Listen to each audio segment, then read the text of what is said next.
time, you know what I mean? Yes, yes, I read So it's about it. just out of nothing, and I don't get why they keep doing that, you know?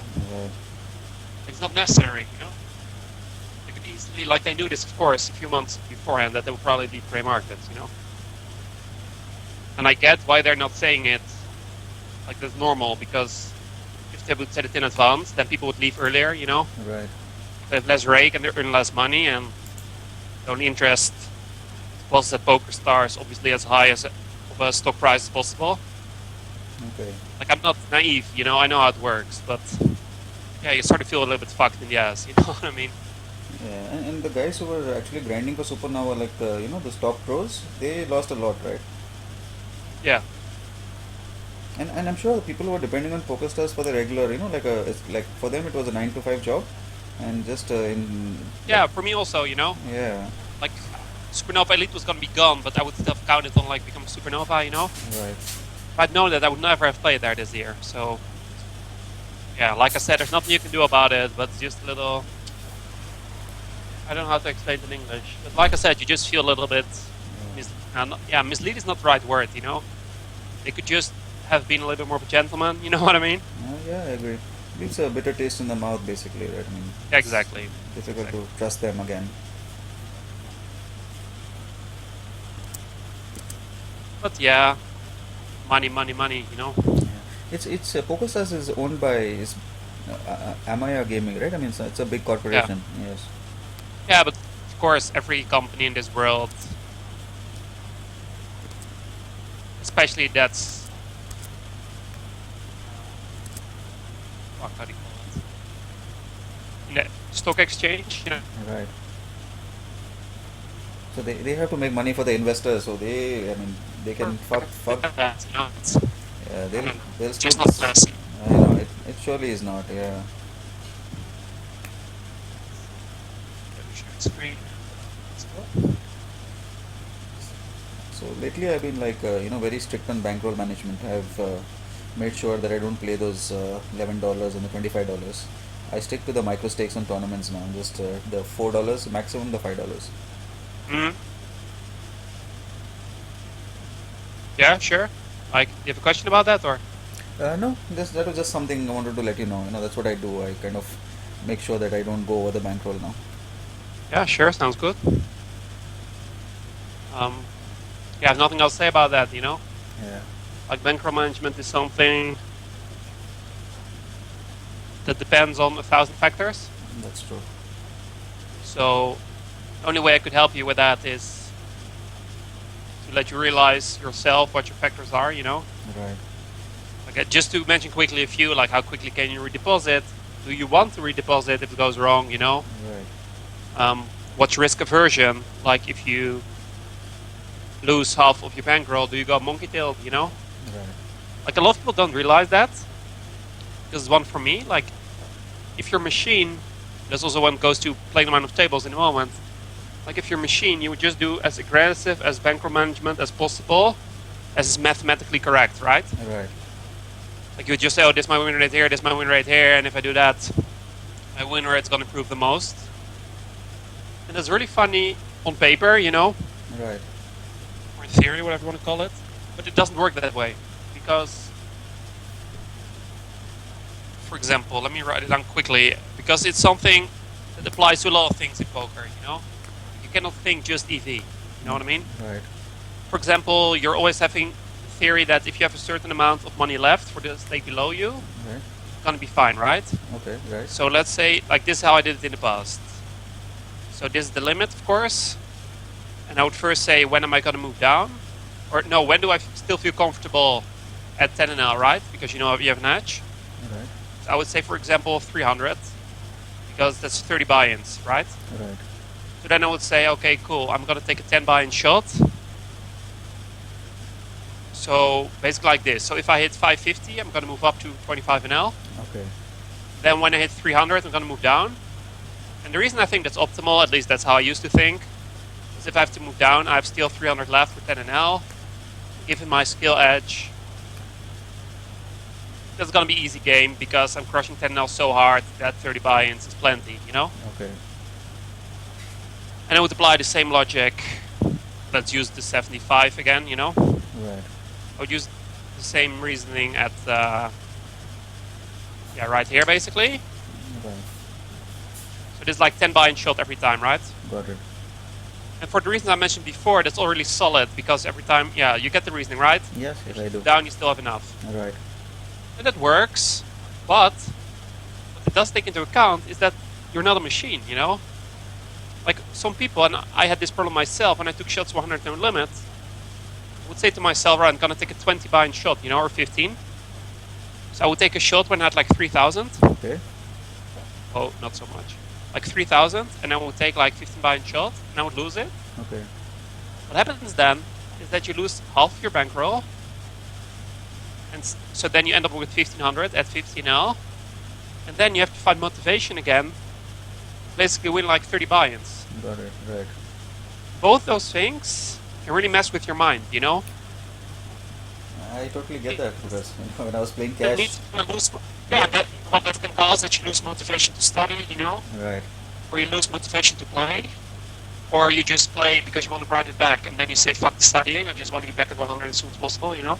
Right. So it's just one example of what can happen.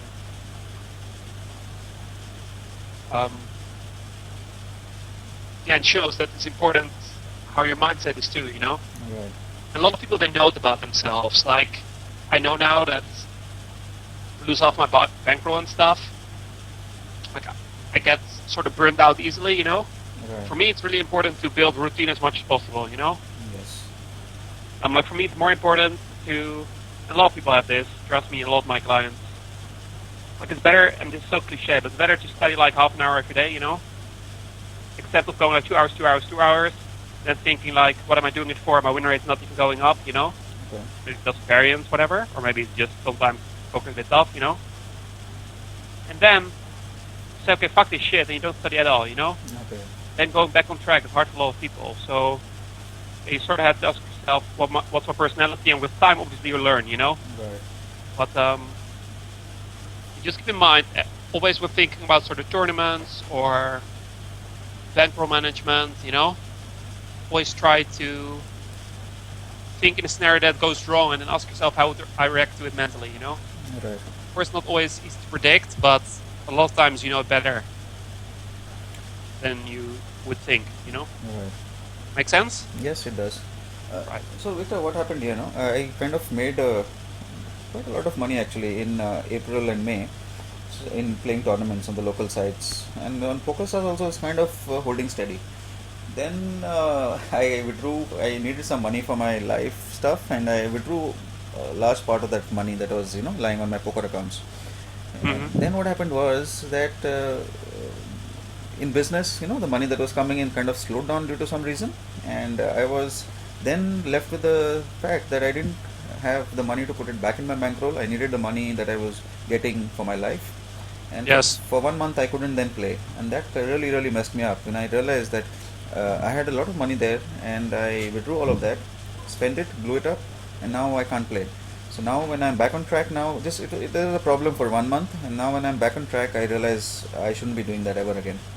So that's why I say, okay, so I'm going to put this much money, and I make sure that I have 100 buy-ins, etc. And if I ever go up, I'm never going to bring it out and spend it out on my life unless I really need to. So I kind of made a plan that way, and I always have now enough bankroll in my poker sites where I don't ever have to stop playing. Yeah, like I'm sorry, let me rephrase that. I'm gonna try to keep this short, you know. But the same is true for people who save money, you know. Right. Like, yeah, there's so many books about this, but one is like this classic one. It's called this. Maybe you read it. Okay. You know this book? No. Well, it's a really old one. Just has some really basic principles how you can save money, you know. Okay. Basically, the idea is that if you just have the money freely to spend, you're always gonna spend it, you know. Right. So the idea, and this, I'm talking about saving now, is you should put money in your savings account and then just treat it like it's your baby, you know? Right. Because if you're gonna have, and I noticed it myself too, like once I cashed out, for example, I had a lot of money in my bank account, you know? Mm-hmm. You go on holiday, automatically you're gonna spend more, you know what I mean? Right. So, yeah, and obviously when you really need to, you need to, you know? Personally, what I try to do now is like my savings are like the holy thing. Okay. I'm just not touching that, no matter what the fuck happens, right? Okay. Like I said, something can happen where you have to, but Right. I try to do that, right? The only thing I can do is add money to it, and you can obviously do something similar with poker. You know what I mean? Right. Because if you do that too much, you take money out, at some point you're just gonna spend it. You know what I'm saying? Right. Like, look at it this way: if poker wasn't there, you would still have a job, right? Right. So you should be able to live from that. And if you don't, then you're fucking something up. Right. So the thing is, I have a job, right? I mean, I have a full-time job, so things are going fine there. But the only thing is, all this while I had like, I wouldn't have that segregation between my poker money and my home money because things were like so, easily available. So I would just, whenever I feel like kind of empty, okay, Yes. Yeah, I know. Yeah, I know what you mean. I need $1,000 now. I would just like take it out from my poker thing and use it. And maybe in a couple of days, I would put in about another couple of $100 and start playing. So it was never that. So now this month, Yeah, you should really try to set boundaries. right, And like I said, life happens. right, But I cannot stress enough. Like, I'm not gonna mention names. Let me put it this way: I have a friend of mine, plays tournaments too. He's coached by a high stakes player. uh-huh. He knows via in English. You know what I mean? Yes. Like through connections, he met other people. Okay, They're considered like extremely good. It's all of pros in the poker world. I'm talking like really good tournament players. right, They're actually broke. You would think, how the fuck is it possible? Well, it's pretty simple. They win a lot of money. They play high cash games. They lose it all. right, For other stuff like investments and shit. So, yeah, like it's so obvious, but yeah, it's definitely a skill. right, Like, I'm not the best poker player in the world, but I think I'm pretty professional about my approach. right, And obviously, the opposite is also true. Like, if I took more risk in my life, let's say at one point I thought, okay, I'm definitely beating 100 no limit. okay, Doesn't remember when it was. 2 stars, and things were going pretty well. Then I had a little bit of a downswing, and I thought I was beating it. If at that point I would have just said, okay, fuck it, I'm going to deposit 3,000 more, right, maybe that would have turned out well. It would have been a positive move. But yeah, no one will ever know. You know what I mean? yes, Like, as long as something is plus fee and you think well about it, you can handle risk. Of course, you do it, and some people are more risk averse than others. But yeah, you got to find the balance, and I guess that's different for everyone. right. It's obviously different too if you're like 18 years old or 25. That's true.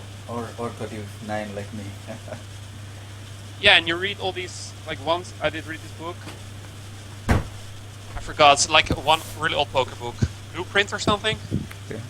It says something about that everyone, no matter the age, they think I wish I did take a bit more risk when I was younger, Yes. The guys who...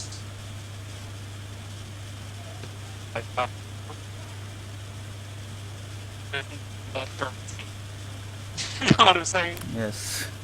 So, yeah, I'm not sure how biased I am now, but I think I should have taken a bit more risk when I was young. Because the older you get, the nittier you become, Right. And that's a reason, but yeah. Does that answer a little bit? Yes, it does. Food for thought? Okay. Yes.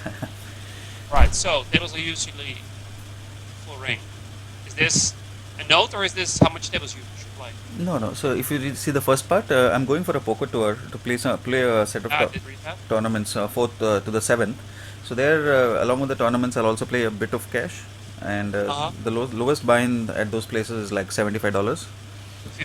50 big blinds? Yes, That's not too bad. right. So that's the lowest, and of course, people sitting on those tables are sitting up to 300, sometimes $300. Some guys are sitting with $300 maximum. Yeah. Okay, so these tables usually are full ring, and the question here is, since I don't play a lot of cash, but I want to play it more like for fun, but I don't want to lose money also. So so the question I had was like, is sitting with $75 good enough, or should I sit with slightly more? Doesn't matter, Okay, but you have to adjust your strategies a little bit. okay. And I don't know how. Crappy answer, huh? So if you're sitting, you would definitely sit with 300, right? The maximum allowed. Yeah, because I'm used to that, Right. and I just want to cover everyone because I assume I'm the best at the table, Okay. or at least top 3, Right. Usually in a cash game, I'm the best. and it just has to do with the fact that I practice so much online. Right. Most people with my skill level who play live to play higher stakes. Got it.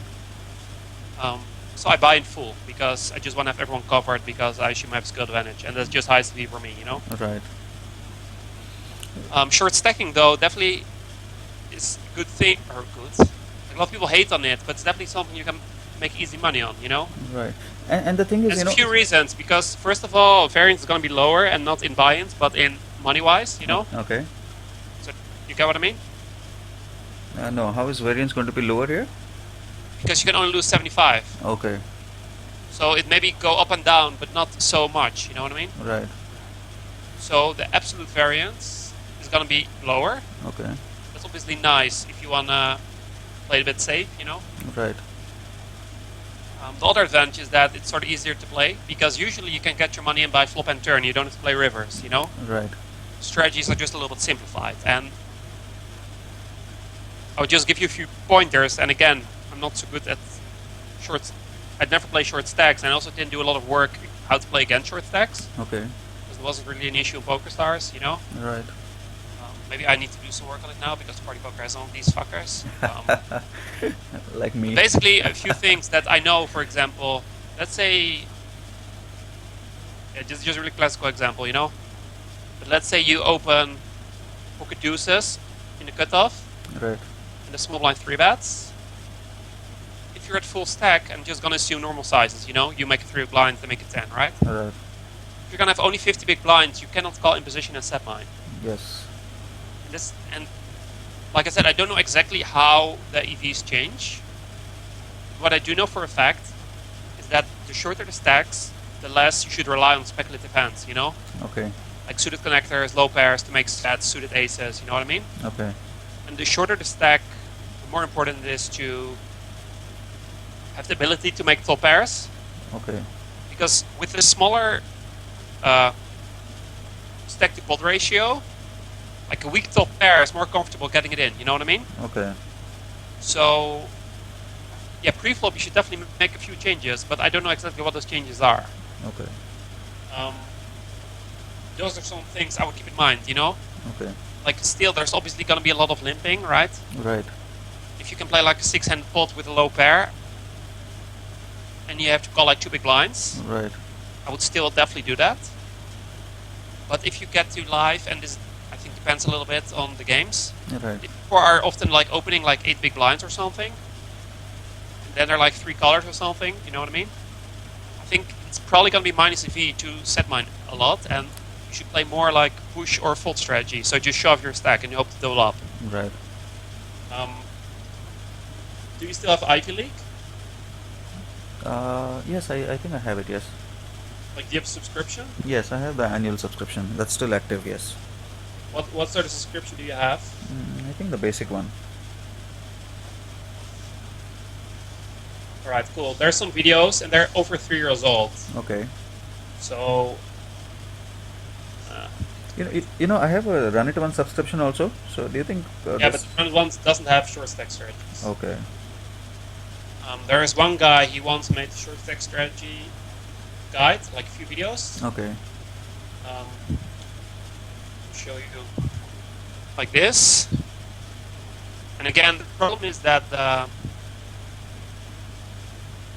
I can't see. Have you opened something on your screen? I can. Yes. I can still see the PDF. oh, well, because that's probably the internet connection then. All right. Oh, now I see it. But basically, I don't know what sort of stacks he uses here. Mm-hmm. His videos are old, and maybe back in the days you could buy in for like 20 big blinds. Okay. But he definitely shows some, Oh, like a bit how you should adjust when having short stack, got it. But yeah, it definitely has to do with the fact that you should. Like you cannot, yeah, like I said before, you cannot play so many speculative hands, and a lot of the time you shouldn't be afraid to. Let's say one guy opens, one guy calls. Let's say could have opened button calls. You have pocket nines in the small blind. Right. It's very likely you should just shove, Okay. 50 big blinds. Yeah, and if you really want to learn, I don't know where to do it, but you should look up short stack strategy. Okay. Got it. I'll look for that. Yes. And also you can just, like you play tournaments, right? Yes. Yeah, so you should know something about that. Yes, I do know a bit of short stack strategy now. I've been studying it lately. So, Yeah, because 50 big blinds, at some point in the tournament, that's gonna happen, right? right. 50 big blinds in a tournament is still like pretty deep. Because when 20, that's when the short stack strategy comes into play. Yeah, of course, I understand that. Right. Yeah, so those are just some things to be thinking about, you know? Yes. And maybe open shuffling with 50 big blinds is a bit over the top. Right. But I do know that with 40, often it is the case, you know? Yes.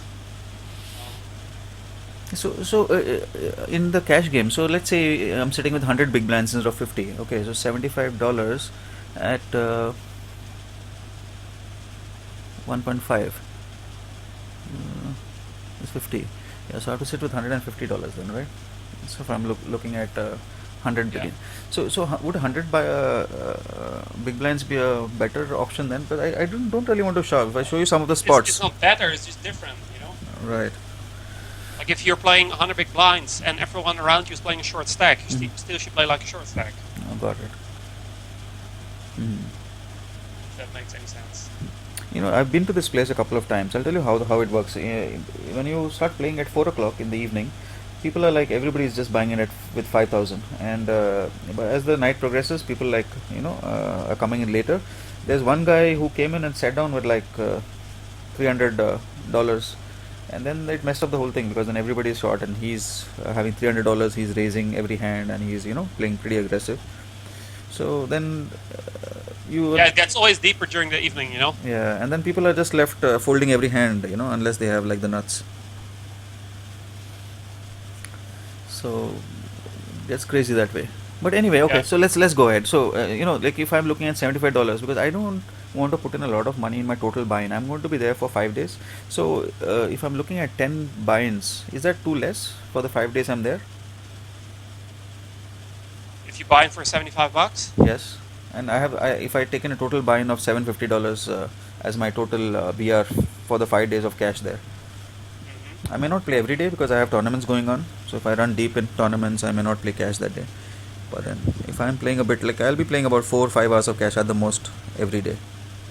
So is 10 buy-ins very less? I mean, because I have no idea. one moment. Sorry, one more time the calculation. How many hours a day? About 3 to 4 hours a day.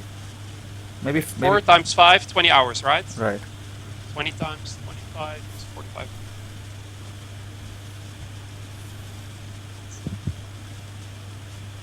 Okay, the only way to look at this is with poker variance calculator. Okay.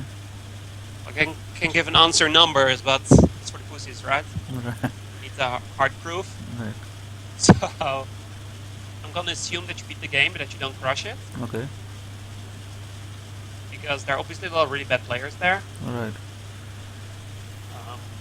But you obviously also have a lot of things to work on, you know? Yes. Of course, I don't know your current level, but let me put it this way. If you're a really, really good player and absolutely crushing, they say you can make between 8 and 10 big blinds an hour. Okay. So that's like 32 big blinds per 100, you know? Mm-hmm. This is still, if you divide it by 4, 2.5 big blinds per 100 hands. Okay. Sorry, per hour, right? All right. It's roughly 25 hands an hour. And that would be my guess, you know? Yes. We can always look at another example with a bit of a higher win rate, but I think it's probably like 10 to 20. Yes. 10 is fine. Yes, I guess. Yeah. Yeah, because if you beat it for 10, if you do it online, you're doing pretty well, you know? Right. So I think that's the reason. This would be my guess, right? Okay. So if you think different, you can play with this yourself. Standard deviation, how much variance is there? Well, like I said, because you have a short stack, variance is going to be a little bit higher. Mm-hmm. But also you're playing live, so the variance is going to be lower, if that makes sense. Right. If you're playing a live cash game, it's probably often going to be like 70 or something, but because you're short stack.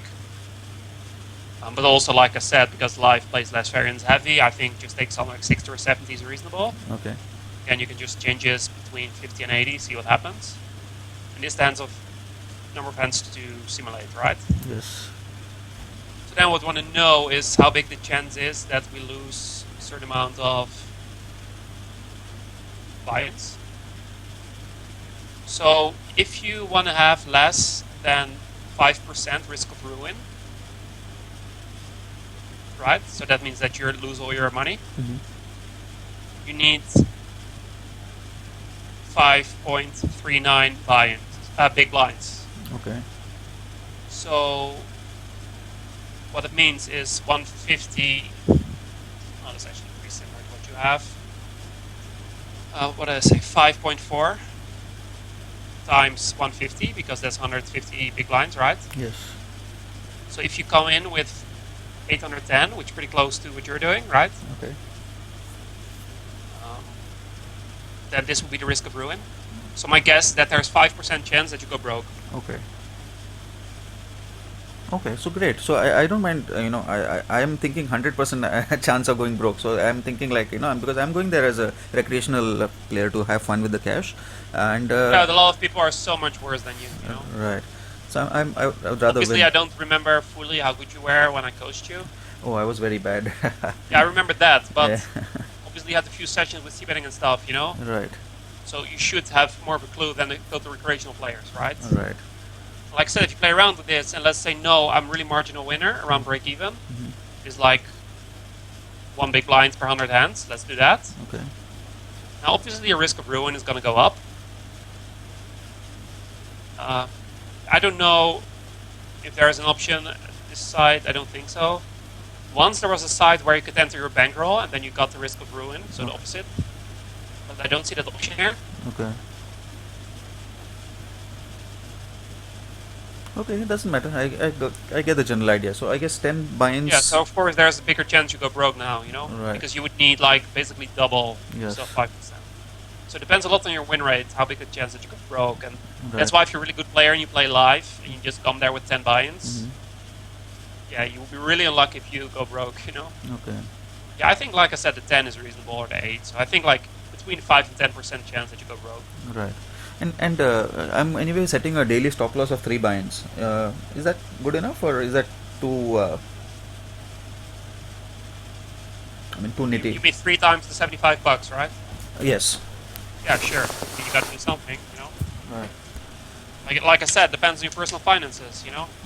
Right. See, Yeah. yeah. Since I'm going to I'm going to assume I just have $750 to spend there. I don't have any other money. So Yeah. if I go broke, I'm going to stop playing cash. So Yeah, sure. so in that case, I think buy-in stop loss should be decent, right? Because Yeah, well, you can check that too, you know? How okay, often you lose that. Yeah, I think it's reasonable. Like, yeah, of course, it can very likely happen then. That happens one night, but yeah, so what? Do something else, you know? right. Is that answering your question a little bit, or? Yes, yes, it does. I'll just go home and go to sleep, so come back fresh the next day. Okay, so Yeah, exactly. yeah, And also look here at the bottom, by the way. You see how big downswings are, you know? right. Yeah, you can just check this side out. Okay, I'll do that. Send you the link, but yeah, I think your plan sounds fine. Okay, Like I coach people with too much money and they just don't care, you know? right. It just depends on your own situation. Yeah, this definitely, like I use this if I want to take a shot, you know? Right. I want to see a little bit of risk, or if I'm going to play live. Like, for example, I was thinking about playing live a while ago and being staked, you know? Mm-hmm. So the guy pays all my buy-ins, Right. and in return he gets a share of the profit. Of course, I'm just going to give him these numbers and say, well, I think this is fair because risk of ruin is only this, and because your EV is this, you know what I mean? Right. So, yeah, it can definitely still be useful, but I wouldn't worry about it. I think you're fine. Okay. At 10% chance you fuck it up, but if you do 3 buy-in stop loss, you know, Right. and in worst case scenario, you're broke after 3.5 days. Yes. Yeah, that's life, you know? Right. And I'm there for 4 days, so I guess that should be good enough. I'm going. Yeah, exactly. I don't mind losing the bankroll there. Yeah. Okay. So Answered everything? yes. Question about that? Yes, it did. Thanks. So I'm looking at 3B now. So there's some things which I know that I have to tag each player when I start playing, and improve my read of the player. But the thing is, I can never remember that in my head. When I'm sitting on the table and I'm kind of, I know this guy is okay, he's loose aggressive, that guy's tight, and this guy is opening these kind of hands, this range early, this range mid. But after like an hour, it's blank. I look at the guy again and I have no clue how he plays, because like a few hands have gone by, he's not played a hand, or I have not played against him. So how do you do it? How do you kind of try to have a mental picture of each guy and try to figure out or remember once you've assigned a range to him to remember that? No, I'm gonna give you my honest answer, Okay. which is not the right mindset to have, but it's the truth, you know. If I play live, I know I'm by far the best at the table. Okay. That's just a fact, you know. Right. I realize it sounds arrogant, but yeah, that's how it is. So I know I'm winning, Okay. even if I'm constantly. I don't drink myself, but even if I was, I would still be winning, you know. Okay. So I don't care. I know I'm just gonna win, and I realize my skill edge is so big that those few extra big blinds I can squeeze out. Mhm. Is the chance that you're gonna use a certain read at an evening Right. is pretty low, you know, Okay. because you're only playing. Let's say you're playing 6 hours. Hmm. It's only 150 hands. Right. That is. Let's say you're playing 10% of hands. I'm just simplifying now. Okay. And you're playing 15 hands only. Right. You're probably gonna play a little bit more. But okay, let's say you're playing 20 hands, right? Then the chance that in those 20 hands that you see the flop, that you're gonna first be against one guy, get the read, and then within those 20 hands that you're gonna see the flop, that you're gonna play another pot against him where you can apply that read. Hmm. Those things combined make me believe, like a lot of other internet players, that edges to be had live with reads are pretty low Okay. by paying a lot of attention, you know? You see a bit what I mean? Right. So I just don't care about it. However, what I do is I just look at people, you know? Okay. Sometimes shit is just obvious as fuck, and obviously you're gonna be really working with what online poker would call the player pool, you know? Okay. But let's say, yeah, I'm gonna be a little bit of a racist or a discriminator right now, you know? But let's say you're playing to your right, this woman, 60 years old. Okay. She seems pretty dumb. She's with her friend, also a woman, also doesn't know how to play, you know? Right. They're just chatting about random shit. Like you quickly realize they're fish, right? Right. But I see them limp one time. Or 2 times, you know? Hmm. Like it's hard to miss that. Okay. Then a note that I make in my head. Okay, so I guess I make notes. They're just really general, you know? It's just, alright, 2 passive fish. Okay. Like those are the notes I'm taking, you know? Okay. If you see an 18-year-old kid or 18 to 25 with headphones on, it's unlikely to be there to spew off stacks, you know what I mean? Okay. So, by just looking at how people look, Hmm. like, do they talk a lot? I mean, not always those things are true, you know? Right. You see a bit what I mean? Yeah, I get it. Like, at some point, like, once you're good with theory, Mhm. you can pretty identify what people are doing wrong, and fish are just not so hard to identify, you know? Okay. If someone is a fish, it's pretty easy. I just assume the person is passive, right? So And if someone is aggressive and a big fish, you know soon enough because it's gonna spew off a stack really quick. Right. So what you're saying is it doesn't matter to be really specific, like assign a very specific range to him, early, late, mid. It's just having a general idea is good enough because you're never going to really use all those things that you're going to remember if you try. Hey, to wait, remember wait. them. Maybe there's a misunderstanding. Okay. What you say here is tag each player. That's what I was talking about. Okay. Tagging means what sort of player are they, you know? Right. I was not talking about assign specific ranges to certain situations because, Right. of course, that's influenced by the sort of player they are, you know? Okay. Get what I mean? Okay. Like the tagging is just basically based on how they look. Mm-hmm. Okay. Obviously, there are more factors. Yeah. And you can Like basically. some live player. Like if I would play live for a living, I would definitely do more research on this. You know, Right. get what I mean? Mm-hmm. I think has some videos about live play too. I know for sure actually. Basically, I just look like how do they look, and then I make an estimation. Okay. And of course, with assigning ranges, of course, I use my quote-unquote tags. You know, like talking about that 60-year-old woman. Right. I just know she's way too wide every flop because she wants to see every flop, and once you see a flop, she doesn't fold, right? Right. So yeah, of course I use ranges. Like if I see that someone, like I said, if I think she's a passive fish, I just treat it the same as if I'm playing against a 70/10 fish online. You know, Okay. make sense? Yes. Got it. Do you take notes on paper or on phone? Well, no, I don't. Okay. I would only do that, like I said, if I would be playing same games again and again and against same opponents. Got it. Okay. Then it's worth it, you know, in the Right. long run. Got it. If you're there 4 days, you're never gonna see those people again. Yeah, fuck that. At least that's how I would approach it, you know. Got it. Got it. But yeah, like the truth is, somewhere in the middle of what I'm gonna tell you now. The online players think it's very overrated to make those notes live because I'm the best anyways, and Got it. such a small sample, you know. And then there are the live players who say like, no, it's super important. It's a big part of live poker, you know.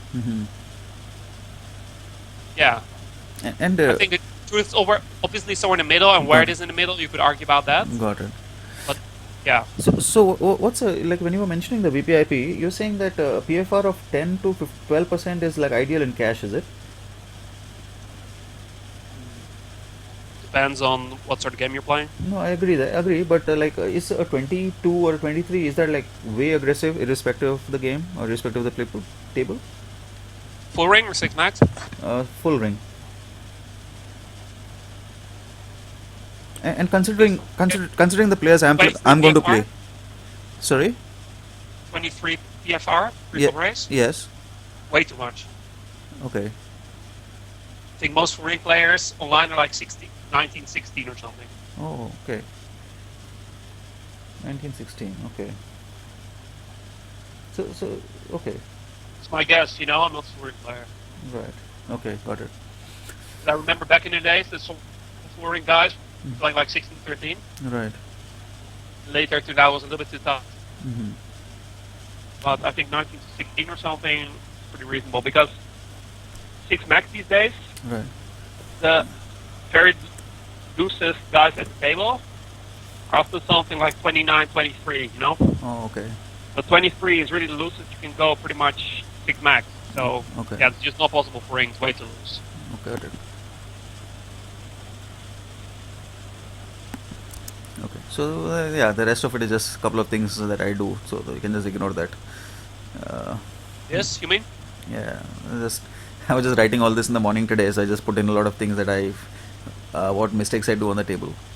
Like once I remember I had jacks and I was like so engrossed in talking to my friends that I raised and this guy 3-bet me, and without thinking I went all in. And then I looked at him, I realized he's not played a hand in like 1 hour, and then he showed aces. So you know that those kind of things. I mean, so I'm gonna have good and bad news yeah. about that. This was a long time back though. Yeah, but tell me. Good news is that you can work on it. Right. Bad news is that takes a lot of effort. Yes. So, yeah. If you want to know more about how to focus and stuff, Ivy League has some excellent videos on mental game. Okay. Run It Once also. I think the ones... I personally don't like the mental game coach on Run It Once that much. Okay. It's personal preference. But yeah, you could think about things like... Well, Jared Tendler also has a book about it, you know, how to be in the zone and stuff. Uh-huh. Yeah, obviously talking to friends and stuff, something you shouldn't do, and yeah, it requires things like meditation and stuff to focus, you know, but yeah, like I said, it's just, that's really, like, if you're going to work on that, it's just a lot of work. Right. Like, not over-exaggerating, like, at one student, like always, sometimes people ask for advice, right? Yes. And I tell them, like, one guy was a little stressed and stuff, and I told him about, like, I do cold showers and stuff. Okay. Have you heard about it? No. Well, certain breathing exercises, you know? Okay. And I told him he should look into that. And he really liked it, and Okay. he went like 3 weeks ago, actually, on like a 10-day trip with the inventor of that program Okay. to the mountains of Spain, you know, Uh-huh. to really get to know himself. And he had another guy who I told about certain meditation techniques. Okay. He went actually in Sweden to a 10-day retreat, like 10-hour meditation a day, you know. Okay. Those are obviously two extreme examples, or I can give you a third one. Okay. One guy who said like, oh, meditation and stuff, he thought it was all bullshit, you know. Uh-huh. Then I said, okay, sure, I don't care, it's your choice, right? Right.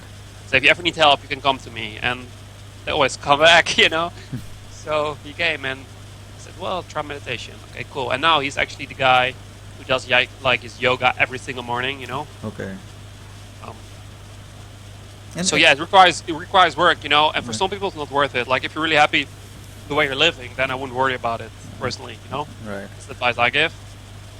If you feel like you're definitely not happy with your focus or peace of mind, whatever, Oh, there are a lot of ways you can work on it, you know. right. Got it.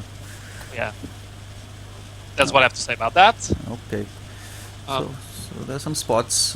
Let's look at some spots there. I've faced, the last few months that I've played live. Okay. Yep. So spot one, I had 75 big blinds. Wait. This is whatever? Yes. Okay, so A is not relevant to B? No. Okay. Yeah, they suck. Yeah, I know that. Yeah, this is also normal. Uh-huh. This is why I think that a lot of people, like in other live games, they just open to like 6 big blinds and stuff. Okay. That's why I think people open like 6 big blinds and shit that you want to shove really often with 50 bigs. Okay. Because there's a lot of that money, you know? You're right. Alright. Oh. Okay, shouldn't scroll down anymore. So, late min open, cut off. 75 big blinds. Everyone folds, small blind and Yes. button. Are you sure he min opens? Yes, he may open. Okay.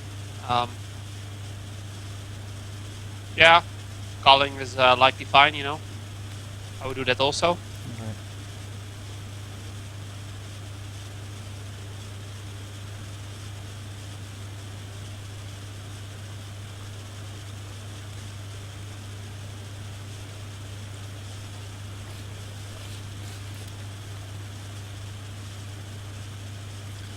Yeah, that's funny, but I'm not sure if I like your turn lead, Okay. but it's never bad, you know. It gets hands like ace 5 to fold and so on, right? Right. By the way, king 9 has a pair of 9s, you know. Yeah. Okay. Right. Um, No, he didn't have a. He just had a king. So king X. Alright. Yeah, you're basically betting to get some hands like pocket 5s to fold. Right. You can get some calls from hands like king 9. Then you have equity when called, so I think your turn bet is fine. However, the bet size is not optimal. Okay. It's gonna be a little advanced now, but it's not a problem if you don't remember it because of that. Okay. This is a turn where you're gonna be betting pretty polarized. Right. You know that term? Yes. Yes. I remember the term polarized. Yes. Yeah, like it doesn't make a lot of sense to start betting with ace 9, you know? Right. But you can't really protect your hand. Remember the reason for betting? Protection value bluff, right? Right. With a hand like ace 9, you can't really protect. You can't get value, and you can't protect. Like hands with equity, you're not gonna fold, right? Right. So you're not really betting middle hands. So your betting range is mostly, yeah, okay, like you have now, or like a 10, like an open hand straight draw, right? Right. Or value, like 2 pair, whatever. Right. I'll probably still lead queen 10, to be honest. I think it's strong enough. But you get the point, right? Yes.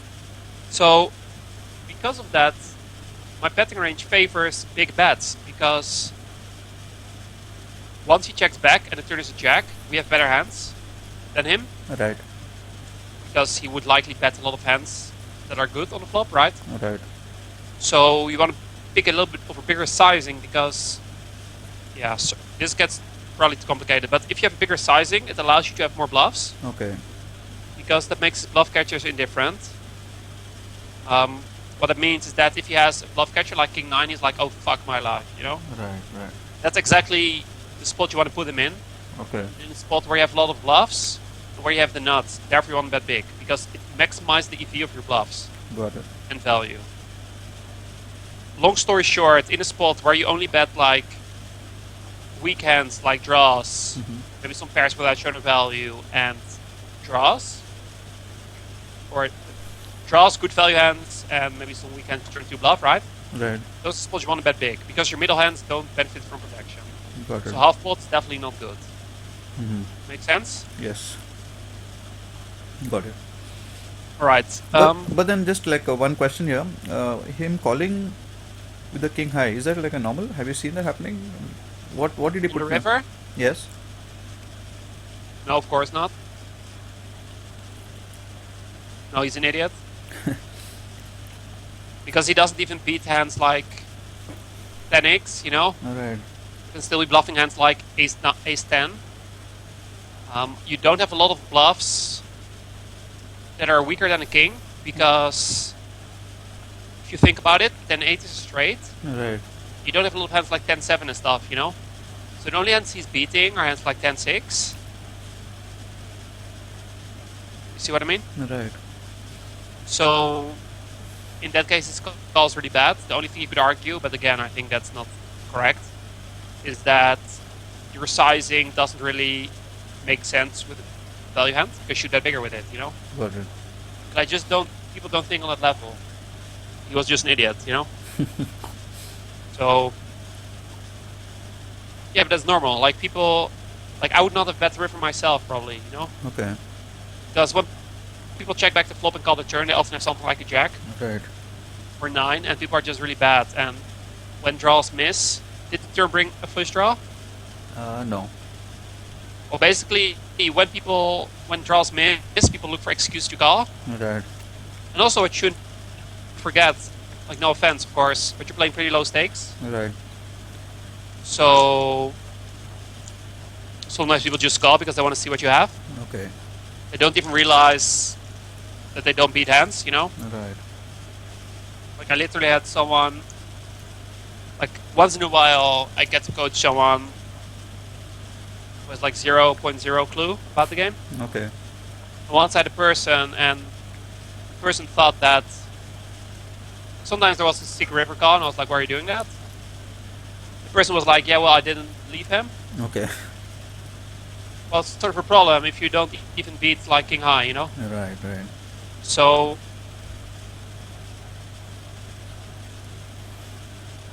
if you don't know something about someone, like I always tell people, just don't ever bluff rivers in a live game, you know? Okay. That's obviously like level 1 thinking, and yes, it's really often wrong, Okay. but it's more often right than wrong, because Got it. people just, once they call twice, they have a hand, and people don't like folding hands, you know? Okay. And again, this is like overgeneralizing, but And you can imagine how I felt when he showed his cards after I'd mucked mine. yeah. Oh, basically, what I always tell people, and I'm sure I told you this too, like if you want to beat fish, only thing you need to do, play type pre-flop. Right. If you had a good hand on the flop, put the money in as soon as possible. Okay. If your head's up on the flop and you have a dry flop, you can see it once as a bluff, but after that's over, you know? Okay. So if And obviously it is like level 0.01, like Right. most basic ever. But it's often enough to beat most live games. Okay. I once knew a guy, he had no clue about poker, but he knew that pocket tens and ace king and jacks and queens and aces and kings were the best hands. Okay. He would just only play those hands, and if he got them, he would go extremely hard. Okay. He would set mine with pairs if the flop was like free flop, like 6-handed. And if he hits, he puts all the money in the middle, and he was plus EV in the games, you know? Okay. I'm not saying that's good or anything, but Right. just saying keep it basic. Like, just remember, don't bluff rivers, you know? Got it. Like, I don't know who's your coach now, but we covered some really basic things, and see what I mean? Yes. Okay. Got it. You feel you're learning a lot from your coach? No, not the existing coach. When I messaged you, I told you, right? I'm switching because the coach that I did the 10 sessions with, he was He was more of like reviewing the hands, and then he would tell you, "Oh, you should have. This is too small of a bet. You should have gone a little higher, or why did you fold here? You know, that kind of thing." Yeah, So useless. yes, Don't pay money for that. yeah. So And I'm not saying like I know it sounds fucking crazy when I say things like that, you know, because it can be biased, of course, right, right? right. No, I agree Like, with you. I agree with you. but It I'm was not like that. Trust me. uh, Like, yeah, I'm not that sort of person, you know.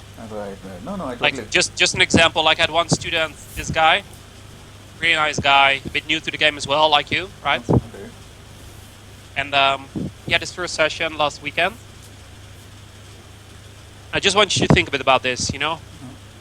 And he was really optimistic, and he was working on some things like the Excel sheet and stuff, how to study and play and stuff, right? Okay. And he had the session booked next weekend, so after 1 week.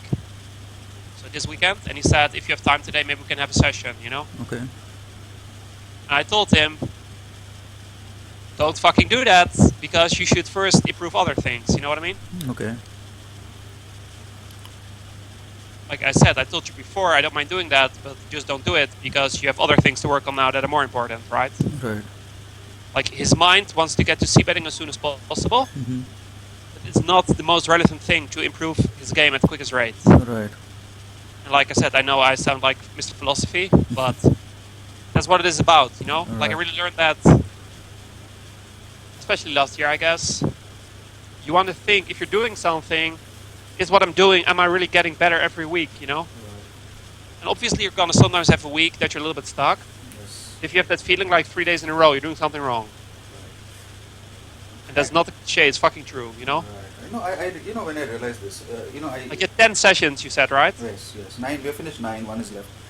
And I, Yeah, that's in those 9 sessions, we have kind of looked at HRC, you know, the Hold'em resource calculator for ICM calculations, almost yeah. every session. But even now, I'm not very sure how to use it. And then I did some reading. I kind of figured out how to use it. And then I had a friend in one of my chat groups. He We were reviewing something, you know, one play that he made. So there was this stranger who came in and he gave his opinion. And then I pinged him privately. And then 15 minutes, he explained to me that hand and why it should happen. And I was like blown away. I said, wow, so do you coach? And he said, yeah, of course I do. And then I found out from somebody he was like a coach for many years and he plays, you know, he's a really good technical player. So I thought I would. Yeah, and of course, like, I'm not the best player in the world, you know? Right. But I do believe that I really know how to make concepts clear. Yeah, so that's most important. Like, I sometimes had, like, you're at a pretty basic level, so what you should focus on just like how can I work consistently on my game myself, Right. just get better, you know? Mhm. Like, what you learn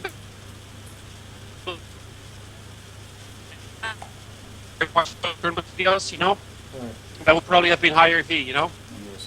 And Just tell you the same with the cash game. Make an Excel sheet, okay. track what you're studying, Mhm. study the high frequency spots, like with tournament plays. You just want to first get really good at pre-flop stuff, Okay. and after that, you know what I mean? Yeah, I totally agree.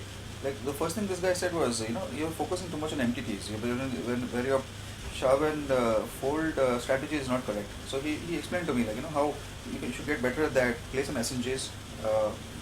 You know, make sure that your shove fold strategy is like in place before you play those big field MTTs. And then Yep. it made sense, right? I mean, when my basics are weak, I'm just trying my luck at the MTTs. So. Sure. I mean, obviously, you're playing it like a hobby, but Right. you still like to, No, I want like, to be like good. you're the guy who has it as a hobby, but who still likes to get better, right? Obviously, you wouldn't take coaching. Of course, right. So, yeah, just be critical about it. And like I said, sometimes things get tough, and you just have to trust the coach, you know? Right. Like I would never recommend, if you start with a package with someone, let's say you book 10 sessions, after one session try. Right. After one session you're like, this is not it, give him a chance, you know? 3 sessions, and if it's still shit, yeah. You know what I mean? Right. That's why I always recommend my students, try one session first. Got it. Right, wanna keep going? Yes. Right. Open 4x. You're in a big blind? Yes. No. What's your position? Big blind? I call middle position. No, I call with eights. Focus two. I'm in the button. I'm on the button. Yeah, so there's 8, plus 15 in the middle, Right. and there is 31 left. Yes. Yeah, so I think shoving is the right bet sizing. Okay. I don't know if it is a shove, because pre-flop you're not going to shove with hands like deuces and fours. Right. Sorry, you're not going to call them, because your stack's not big enough. Yes. Um, so because of that you don't have range advantage, right? Okay. Like you don't have more sets than he does, you know what I mean? Got it. But obviously it's never bad, and I think it's fine. Like I would do the same. Okay. However, what I would do, and again, I'm not an expert on this, but I would guess that if you have 35 big blinds, but against 4x, you can't call with 8s. Okay. Um, yeah, it's just not enough money left, you know? Okay. The reason that normally you can call hands like 8s is because, first of all, you can set mine and make a lot of money. Right. Second of all, you have positional advantage. The positional advantage, how do I explain this? The bigger stacks are, the more position is worth. Right. Because, yeah, that's it basically, you know? Okay, got it. Basically, it's because it gives you more options. You can raise more flops, turns and stuff, you know, overbet, whatever. Right. So I think 8's probably not possibly against 4x. Okay. Like I said, I don't know exactly about 3-bet range and stuff. I would guess that with 20 big blinds, you definitely have to get it in. Right. I would normally say with 35, if you like min opens, I think it's a call. And again, this is my very limit. This is more my intuition, you know. Got it. Never studied this. With 4x, just really big. Okay. Like it's already big if you're 100 big blinds, you know. That's why I know this. Right. Like if you look at the program, I think you've seen the Poker Snowy Advisor, right? Yes, I have. Yes. Yeah. So But for, you know, on our live games, 4x is a very standard open. Like that's everybody opens 4x because I don't know. yeah, so that's why you shouldn't call so much, Okay. Okay. unless you know for sure it's multi-way. But if you're gonna play a really short stack, you should just be crazy aggressive. And I don't know exactly how aggressive. Okay.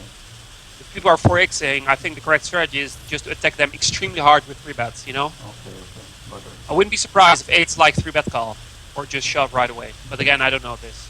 Right. But anyways, if you look at this, and you see against a 3x, right? See that already 7s is the bottom of our range? Okay. This is 100 big blinds. Right. So first of all, the raise size gets increased, which makes it less attractive to call with hands like this. Right. Second of all, the stack size. So yeah, I think it's just too marginal. So a shove would be you'd recommend like shoving there, right? It will be better, a more plus EV than a call. I would shove if I think the guy's crazy loose. Okay. If I think the guy's tight in middle position, like if I think he opens like 8% of hands there, which some people are doing, you know, then I would just fold. Okay. Actually, I was just like I think there half an hour before this thing came up, 1 hour maybe. So I didn't have first time I seen the guy. Well, that's the spot where I would look at the guy, you know. Like if you're talking MP at full ring table, so he's like the second guy to act. Right. Is that what you mean? Yeah, second or third guy. Yes. Yeah. Then if it's like a young kid, I would fold. Okay. Because those people, and also, yeah, probably I would fold all the time unless I think the guy is like really tight, if I have good reason to believe that. Okay. Sorry, loose. Because first of all, there's a passive fish, right? Right. Passive fish limps, well, okay, forget this. Passive fish limps a lot of hands like this. Okay. You get what I mean, right? Yes. And the passive fish, once passive fish raises, he has super good hand. Right. So if that's the case, then of course 8's a fold. And if you're playing against a regular, he's maybe a little bit looser, but it's probably still too tight in MP, you know? Okay. Again, I don't know much about tournaments, but I think it's a fold. Okay. Make sense? Yes. I'll ask a friend of mine who is really good at tournaments. No, none of these spots are tournament spots. They're all cash spots. If it's the same. Okay. Because I think at 35 big blinds, ICM is likely not playing a role yet, you know? Right. It's deep in the tournament, you know what I mean? Yes, definitely. So you're saying that eights would be a fold here, right? That will be my guess, yes. We're Okay. going to see now if it's going to be true. Oh, awesome. Okay. So these are things, you know, where I like kind of get a little muddled. So eights in a cash game, I would fold here. Okay, got it. Perfect. Let's go to the next spot. Right. So by this time I was down one big blind. My second big blind was almost out. So that was the last hand of that night. 20 big blinds were left, and next page. Sounds so sad, you know? Last hand of the like you're slowly dying, you know?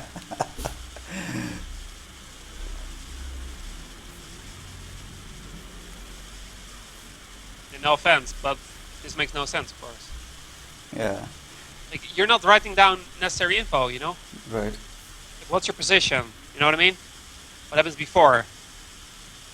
You see what I mean? Right. And maybe in this spot it's not 100% relevant, Hmm.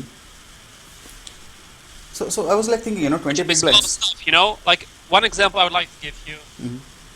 why I think you should be more specific if you're just describing a spot. Right.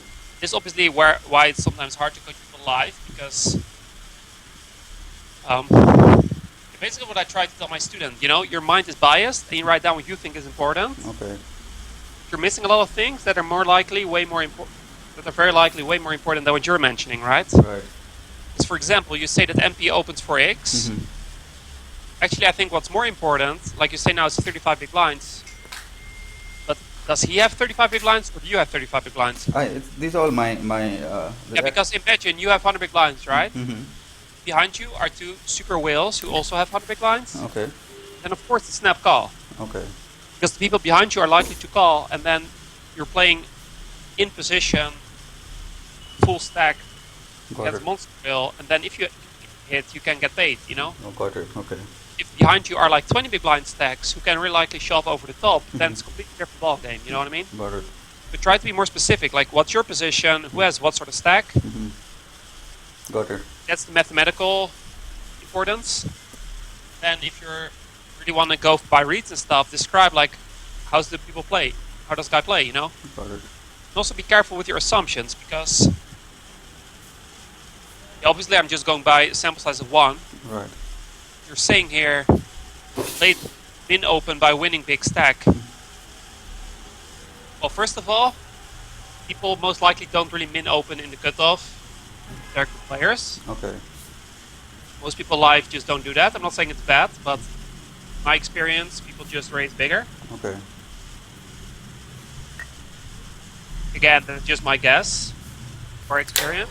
Average guy. Right. But you say a winning big stack. Well, the truth is he was a fucking idiot. When I say winning, I meant like he had won a few hands and he had a big stack compared to the rest of the table. Yeah. Well, okay, in that case, this is not relevant. Okay. So he just run, get some good hands. It doesn't say anything about how he's playing. Right.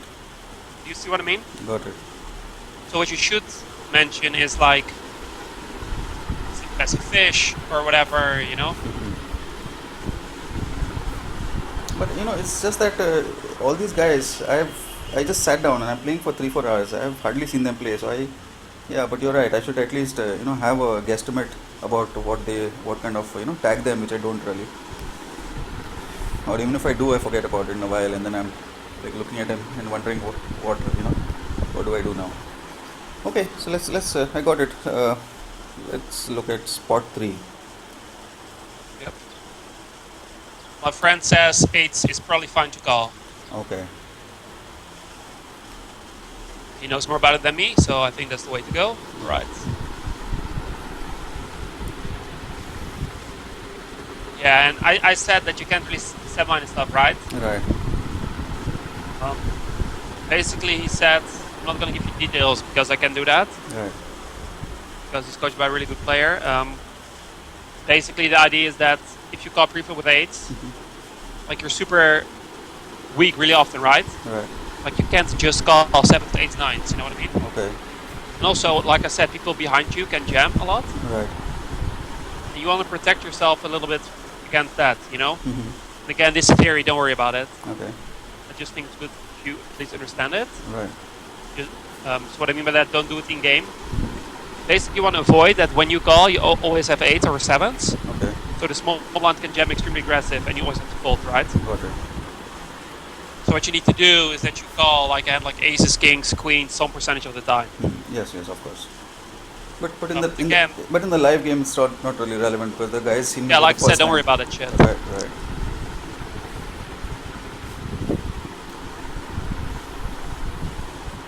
Yeah, it's probably fine. So the shove with 5s, is that like was it good? Was it bad? I couldn't figure out because in a tournament for sure 20 big blinds I'm shoving 5s there. But in a cash game, should I actually look for these flips? Because with 5s, at best you are flipping. So should I really look for flips, or should I just fold those hands? If he's loose, I can't imagine not to be plus B, you know? Okay. But if you're in a big blind and he min opens, I'll probably call. Okay. Because like plus EV in the sense, even if he has like 7-8, it's still 50%, right? I'm just it's still a flip. Yeah, but the reason it's a jam, or that it might be a jam, because you pick up the money pre-flop, Oh, okay. and then if you get called, of course you're likely behind, Right. but you always have some equity. Right. So it's more about picking it up, you know, Okay.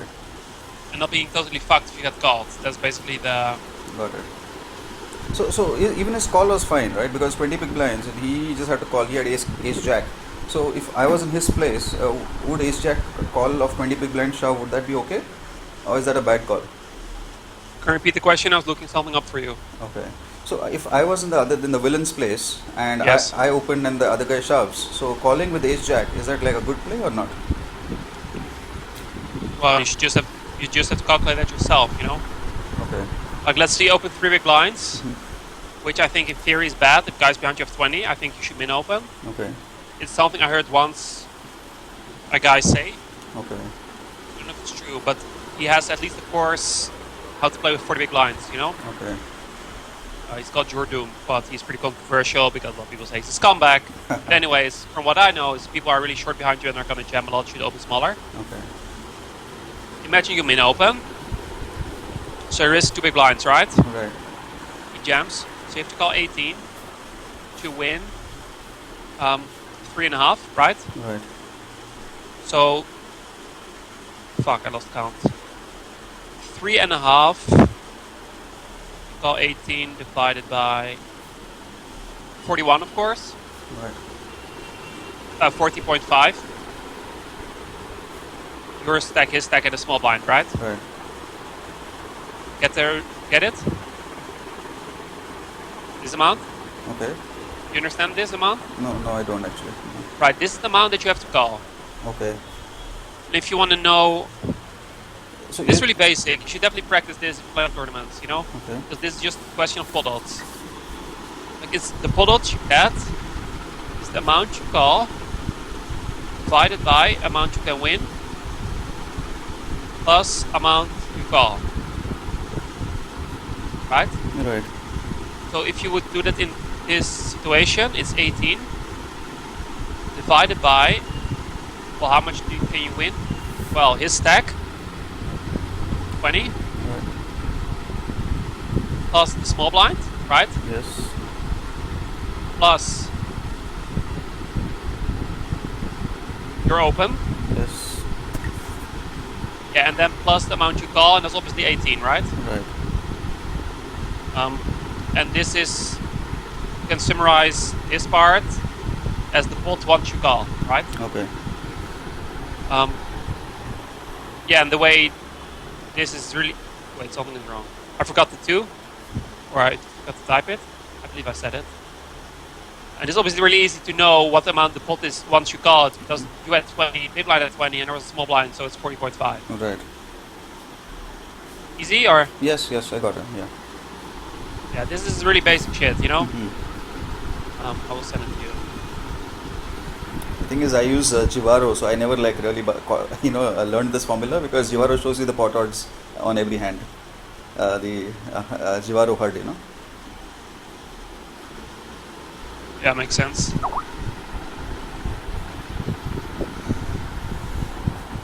So, this is 44%. Okay. So obviously the question is, do you have 40% against the jamming range? That's the question. It's likely going to be close. Let's say the guy is going to jam this, and again, I have no clue about jamming ranges. You know? Right. Is this something that people jam, or how does it work? I guess that's a little too loose. I don't think people will jam 2s and 3s, right? Or will they? Right. This? Well, doesn't matter. It's about the ID. Right. So against this, the break even call. Okay. That's how you do it, you know? Got it. Of course, in theory, you want to make sure that you're not exploitable by folding too much. Got it. But, yeah. This is obviously the theory that it's about. Or the Got it. Sorry, exploitative right play. You just want to see a pot out, see if you can call. You know, and in the cash game, you just call if it's plus B. Got it. So yeah, I think his call is fine if you're not crazy in it. You know. Got it. Next one, or you have a question? Yes. No, that's it. That's it. Let's go to the next one. Yeah, like said, is fine. Especially with bigger stacks, and the people behind you are not gonna squeeze and jam and shit. Right. This is obviously the hand you want to see you flop with multi-way, right? Yes. I don't get this. What does this mean? He bets. He's been c betting almost every hand. So if he's in the pot, he's c betting 90% plus. That's a c bet. Just about? That's a c bet percentage. He bet 10x, 10 big blinds. Into 12 or? Yes. He's a c bet. He c bet 10 big blinds. Yeah. So pre there was 4, 12. Yeah, 12, 13. Sure. In general, how you wanna write it down? What size? How much percentage does he bet? You know? Okay. Yeah. So that's about 3/4 of the pot. Yeah. Or at least for the coach, write down how big the pot is on the flop. You know? Got it. Yeah. Flop and then between brackets like 12 big blinds and C bets 10 BB. Got it.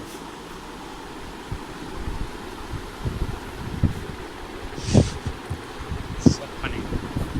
Because for me, not relevant, you know? Write down stuff that are useful, you know? Right. I mean, it's a good story to tell your friends if you're drunk, but Yeah, I know. Yeah. I can't do much with it. Yeah, no, this was. I mean, I was just writing down my thoughts. I before sending it, I didn't delete those. Yeah, we can just skip that. Yeah, so But one question here is, was my shove? Yeah, I can calculate the odds. But the thing is that I thought that the guy on my right had folded already, even though he was tanking. So assume that he had folded against a loose aggressive player. Yeah, I can calculate it in Equilab. Yeah. So I guess the shove was fine, but no, I don't think so. no. Because your villain has a range advantage in the sense that he has ace king that you don't have. Okay. He has tens that you don't have. He has aces that you don't have. He has ace queen that you might not have. But I don't know how. Yeah, you probably do have ace queen. right. But I think he has a bit more nutty hands, right? But he has his VPIP PFR would be something like 50-45. Sorry? His VPIP PFR would be 50-45. He's just ultra aggressive. I mean, he was opening almost every hand. Yes, but he still c-bets 3 away on a super drawy flop. 3. Okay. Yeah. Okay. Got C-bet's really strong, you know? it. Okay, got it. See what I mean? Mm-hmm. So yeah, that's one thing I always lose focus on. I look at the guy, I say, oh, he's loose, and then I don't really think about all the other factors, and I try to go after him. And then I realize that, I mean, it's not that he's never going to have a ace king or aces, right? Yeah, like, show you some really advanced software now, but I don't think it's going to help you a lot, you know? Right. But basically, he has a better range, and I don't think you have a lot of full equity, let's put it that way. Got it. Okay. Yeah, I think that's the simplified version. If he c-bets 3 away on such a drawy board, his range is really strong, and he's probably not going to be folding much. Okay. Do you agree with that? Yes. So that's why I would just call and play hand in position, but if you think you have some fold equity, of course jamming is never too bad, because there's a lot of money in the middle, Right. 22 big blinds, which a lot, of course, and if you get called, you always have some equity. Got it. Well, of course, unless he has king, queen of spades, but you get the idea. Yes. Yes? Clear? Yes. Right. Spot 5. He wasn't happy. Well, that's good. Just give him a tap on the shoulders, you know. He is a good friend of mine actually. So he was like after my case, I mean after me for a really long time. How now he reminds me, please wait, I'm there. Actually in his fucking advantage, because he has more info. Right. You should be happy if you do that, but yeah, it's apparently too fishy to realize that, you know. Yeah, right. So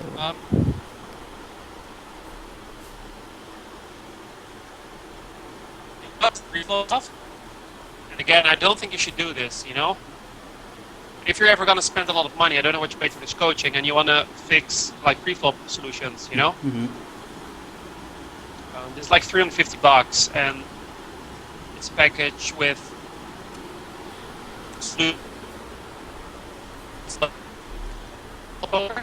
5 to 25 big blinds. Okay. And it's for heads up, you know? Um, it is extremely advanced, and I would never recommend you do this now. Sorry, what's that again? Can you repeat the last part? It's heads up. Okay.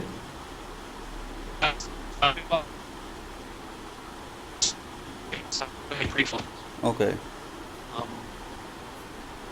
but again, it's really advanced, and I don't think it's necessary at all. But if you're ever going to spend money on late-stage tournament play and stuff, Right. you should look more into like solutions or really good videos. Right. You know what I mean? But yeah, right now I think with videos you're gonna get really far. You know? Right. So we've been doing the Nash solutions, the Nash charts. We've been studying them recently, especially for ICM play, and that has helped me definitely when I reached the last stage of a tournament. It has definitely helped. But Yeah. yeah, remembering sometimes is a challenge. So I try to. I'm studying it. I just started doing it. Yeah, especially of course that's one of the most important things in tournament poker. You know, Right. like obviously. It's a funny video from like WCG Ryder who makes a lot of fun about tournaments players. It's just a different skill set, you know? Right. Because in tournaments you really quickly get short stack. Yes. There's just not much incentive for the tournament players to work a lot on their post-flop game. Right. So a lot of cash game players make a lot of jokes about tournament players that they have zero clue what they're doing post-flop. Yes. But yeah, there's some truth to that, you know? So I really think if you just make sure that the early stages, just playing somewhat solid poker. Right. Maybe watch again some of my videos about c-betting and stuff, you know? Okay. And then for the late stages, you just study the Nash charts. Okay. Of course, it's hard for me to say exactly something, you know? Right. But of course, you're gonna beat at least the low stakes online. Okay. Because by just playing solid in the beginning, you're already beating the field. Right. And obviously by knowing your Nash charts, you're beating the field as well, you know? Right. The Nash, recently I played the Micro Millions a bit. I think the best performances I reached 156 out of 8,000 in one of the progressive knockouts, and in one of the $5 tournaments I reached around 280 out of 6,000. So so I managed that, but then my ICM was so bad, or my Nash knowledge was so bad that I kind of blinded down. So that's when this new guy I was discussing today. So he said, like, you don't worry about whether you shoved eights with 10 big blinds and got called with ace jack. So that's the least of your worries. The first worry should be, why did you blind down to 11 big blinds? So was it like you had a big stack and then you got a bad beat and you came down, or did you bleed it? Because if you're bleeding to 11 big blinds every time in the later part of your tournaments, then that's a big problem. That should never happen. So I realized. So then he said, without a good solid backing of Nash and ICM, you will never be able to go past the 100 and 150s. Well, yeah, I get what he's saying. Yeah. Like obviously, if you're too tight, that's true. But opposite can also be true. You just shove too much, you know. Yes. No, a shove as per Nash. Like maybe tighter, a little tighter than Nash, but Yeah. But not as tight as I am. Like I showed him a couple of my ranges. Yeah, you should just work on that for sure. And Right. that's of course where tournament poker gets a bit of a lottery. But yeah, if you're just sticking to the chart, of course you're gonna be winning, you know. Right. And of course, also if you're getting better in the early stages, Right. you're more often getting with a bigger stack to later stages, you know. Yes. Yes. Yeah, Like if I my tournament experience is really limited, Okay. but all the times I played them in the early stages, your skill advantage obviously if it's pretty big and the structure is decent, Right. of course different per tournament, but if it's not like a super turbo or something, or not a turbo, better you are in the early stages, the more likely it is you have a big stack, right? Right. Make sense? Yes, it does. I'll tell you something which is really crazy. In a big 4.4, sorry, a big 11, I think I played. I played for 8 hours, and I was in the top. I was like 57 out of 300 in a field of some 12,000. This was one of those special online PokerStars event tournaments. It was I played for 8 hours and I had not slept the whole day. I went to sleep on the table with the ace queen. I three bet all in and busted out at 150 or 140. And I was so like, I'm saying, why am I playing this? Like, if I know I can't play it for 8 hours, I know the tournament is going to run for 12, 13 hours. Why the hell am I playing that? After that, That's exactly why I don't play. okay. I just can't focus so long, Right. I never was able as a kid to do that. Never. And up top was $8,000. I'm like, wow, what did I do, right? Yeah, like first of all, at school, right? Yeah. Couldn't do it because tournament starts at 9 o'clock, and then you have to keep playing till 5 at night, and then next day you have to go to school. Right. I mean, of course, some kids do it, but I just didn't want to. Right. When I studied, same thing. Like sometimes in the evening, people would call you up, like, "Hey, let's go for beer," Right. You're in the tournament. That also gets hard, and of course, Yes. if you don't care about that, and you just state to your friends, "No, I want to play my tournament," you can do that. Right. Then the third reason is, I don't want to go into details, but basically I got some health issues Okay. because of which my sleep is important to me. Right. So I don't want to mess that up, Got it. Yeah. Because you can argue about it whatever you want, but it's just the fact that more regular sleep is better for you, That's for sure.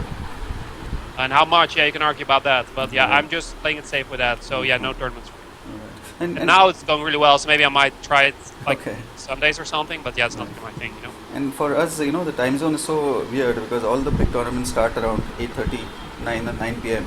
And if they, Yeah, it's even worse, yeah, even worse. Yeah, if I go deep, then I'm playing. That day I was playing till 6:30 in the morning before I fell asleep.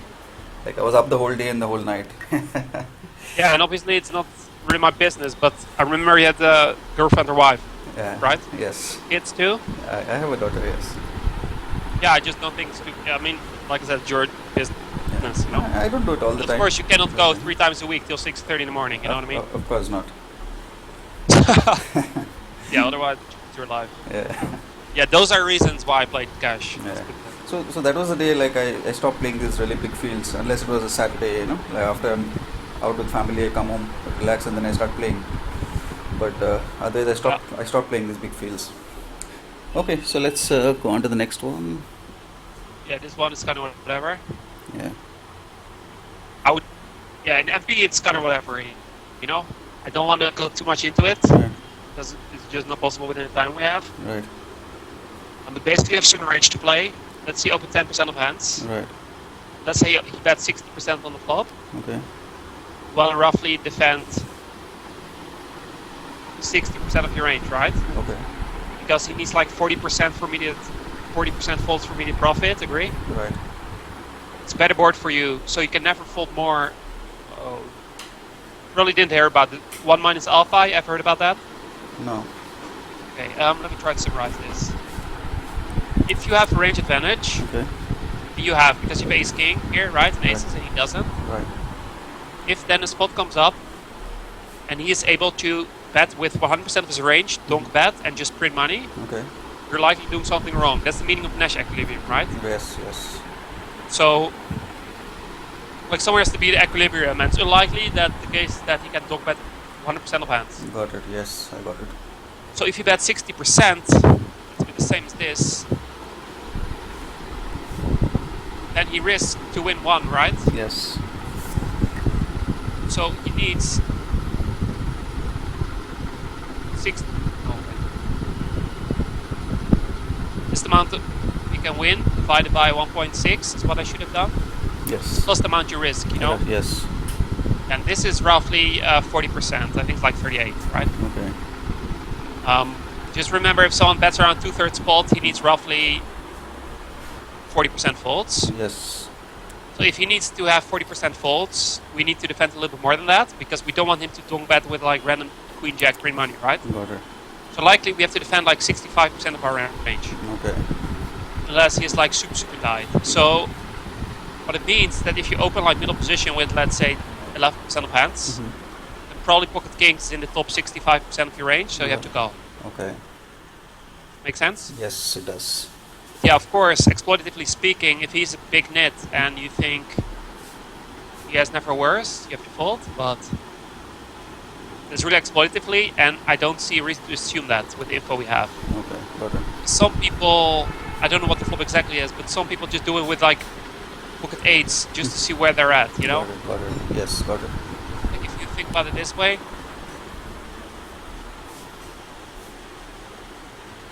just gonna do really dry board now.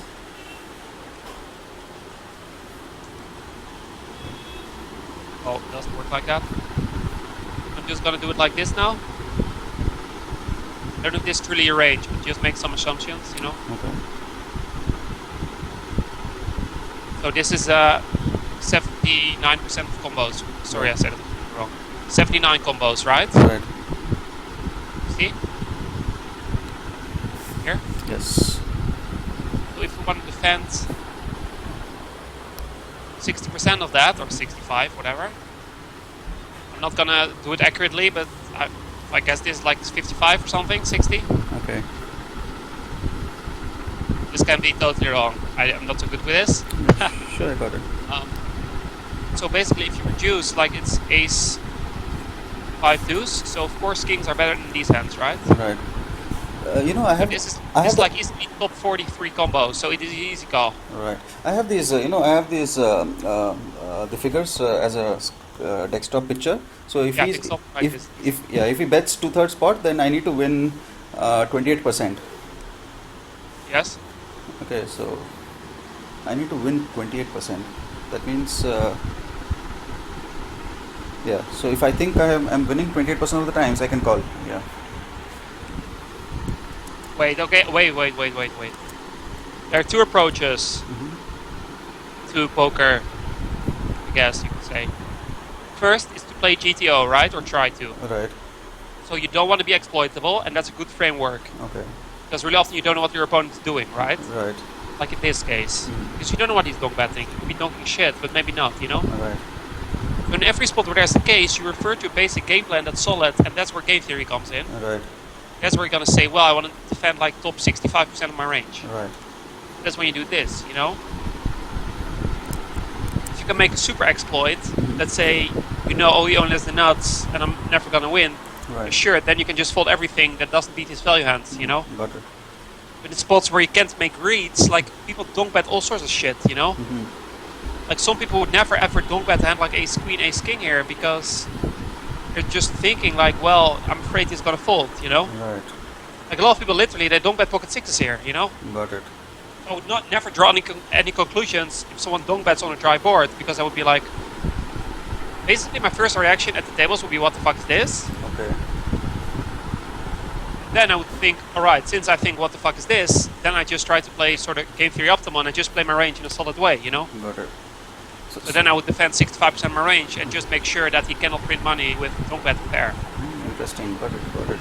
Entirely get it. Like at 28%, you should apply that more in spots where maybe you call like river bet or something, and then, or so you face a river bet. You're not sure if he's bluffing enough, and you have to win 28%. Yeah, Right. sure, you can apply that, you know? That's really the exploitative thing. Like if you think, oh, he's never bluffing, well then you don't have to bluff catch, right? Right. But like the earlier the street, the more you should just play solid.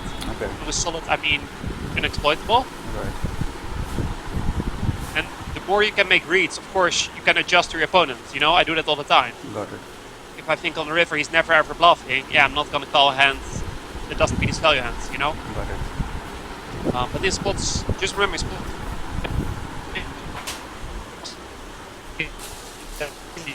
Solid, sounds easy, right? Got it. Requires just good knowledge about how ranges are interacting with each other. Right. For example, what I was saying, like, oh, you have the ace king and ace and stuff, so range percentage. Right. So because of that, you have to defend a little bit more than 1 minus alpha, yeah, that's stuff you need to study, you know? Got it. Like I said, it's a bit advanced, and basically what you can take away from this hand is that if you open, and it's a dry ace high board, and you have kings, Right. just too high up in your range to bet, you know? Like you're still, of course sometimes he has an ace, like you said, you only need to win 28% of the time. Right. You can still have a lot of shit, you know? Like when people donk bet, it's really often a weak mate hand or a draw. Got it. They sort of want to see where they're at, you know? Okay. Of course sometimes they're gonna have a hand like ace 6 and shit, Right. like I said, sometimes also hand like pocket fours. You know, like a good shot that Mm-hmm. doesn't feel comfortable check calling, for example. Right, got it. I mean, A lot of yeah. people do that. Like if people don't bet, like I said, weak mate hand Mm-hmm. or draw, and they want to see where they're at. Just remember that. Got it. Oh wow, that's interesting. So this it's a very rare that he had an ace there because the only ace that he would dong bet is something with the ace maybe 7 and below. Any strong ace he would never, definitely not dong bet. You can do that. Right. Just generalizing, you know. Yes, yes, of course, I get that. But remember, it's often a hand that Mm-hmm. feels uncomfortable check calling or something. Right. Because if they really would have the nuts, Mm-hmm. the line to take is of course check call flop, check raise turn, right? Right. Because that's what fish like to do with the nuts. Got it. Sort of Yes. playing tricky, you know. Yes.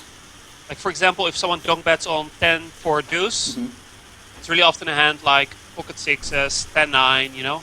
Right. Just a hand that's not like the nuts, but doesn't want to face like two big bets or something. Got it. Got it. Right. So that was it for this session. Sure. Um, yeah, hope you enjoyed it. Oh yes, I did. Thank you so much.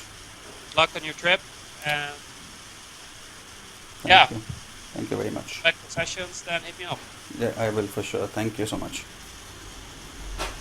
Right. Cool. You said you know for sure, or No, I want to now because now I've kind of got a little more comfortable. So that the mental thing that I had with the cash games because of the loss, it's kind of over now, and I'm slowly playing more solid. I did play a bit of cash on the on the local sites now, and sure. I'm getting better. Yeah. So I think I will definitely start because right now still focusing on tournaments, trying to get better there, but. Uh, for sure I want to do this because once I get back, let me see how I do in the cash games there. I Sounds mean, good. And also, you can always do like I'm. Well, of course, never say 100%, but I'm really confident right. that even if we would go over your tournament hand history Okay. and we go over some hands in the early stage of the tournament and Uh, look at your post-flop game, okay. I think it's really likely that I can easily help you there, you know? Oh yes, definitely. Because maybe I'm wrong, but from what I understand, you look a lot at like short stack scenarios and stuff, you know? Yes. But having a bit of a solid game of flops, Hmm. yeah, of course, it's going to help in some way, you know? Right. At least it's going to help a little bit with the tournaments, and I think it's going to be beneficial. Right. Technically, you can use it in the cash games, so Got it. yeah. But And you know how it like since I totally gave up on cash games, I don't remember even I can't remember when I last played. So sure, yeah. Take it easy. Good luck, and yeah, just hit me up. All right. sure. Okay. Thanks, Victor. All right. Bye bye. Bye.